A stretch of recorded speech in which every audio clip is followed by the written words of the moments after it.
আমার দেশ বাংলাদেশ, আমি এই দেশেই শেষ নিঃশ্বাস ত্যাগ করতে চাই, আমি বিদেশে যেতে চাই না। বিএনপি চেয়ারপারসন ও সাবেক প্রধানমন্ত্রী বেগম খালেদা জিয়ার মৃত্যুতে সারা দেশের মতো গভীর শোকের ছায়া নেমে এসেছে বগুড়ায়।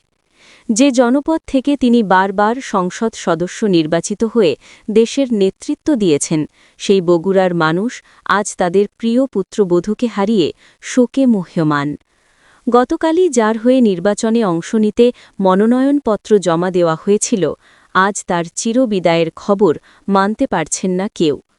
বগুড়া ৭ আসনে বেগম খালেদা জিয়ার পক্ষে মনোনয়নপত্র জমা দেওয়ার মাত্র একদিন পরেই তার মৃত্যুর খবর পৌঁছায় বগুড়ায়। গতকাল যে নেতাকর্মীদের মাঝে উৎসবের আমেজ ছিল, আজ তারা প্রিয় নেত্রীকে হারিয়ে কান্নায় ভেঙে পড়েছেন। ১৯৯১ সাল থেকে ২০০৮ সাল পর্যন্ত প্রতিটি নির্বাচনে বগুড়া ৬ ও ৭ আসন থেকে রেকর্ড ভোটে বিজয়ী হয়েছেন বেগম খালেদা জিয়া। স্থানীয় মানুষ তাকে শুধু একজন রাজনৈতিক নেতা হিসেবেই নয়, বরং বগুড়ার পুত্রবধূ হিসেবে নিজের পরিবারের সদস্য মনে করতেন। বিএনপি নেতাকর্মীরা বলছেন, ১৫ বছরের রাজনৈতিক নির্যাতন ও কারাবন্দী জীবনের মাঝেও বেগম জিয়া কখনো মাথা নত করেননি। তার এই আপোষহীন নেতৃত্বই ছিল নেতাকর্মীদের দীর্ঘদিনের লড়াইয়ের শক্তি।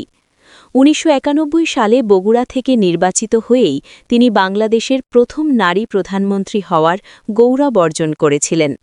২০০৮ সালের নির্বাচনেও এই সদর আসন থেকে তিনি প্রায় ২,৩০,০০০ ভোট পেয়ে রেকর্ড গড়েছিলেন, যা এই অঞ্চলের মানুষের প্রতি তার গভীর জনপ্রিয়তার প্রমাণ দেয়।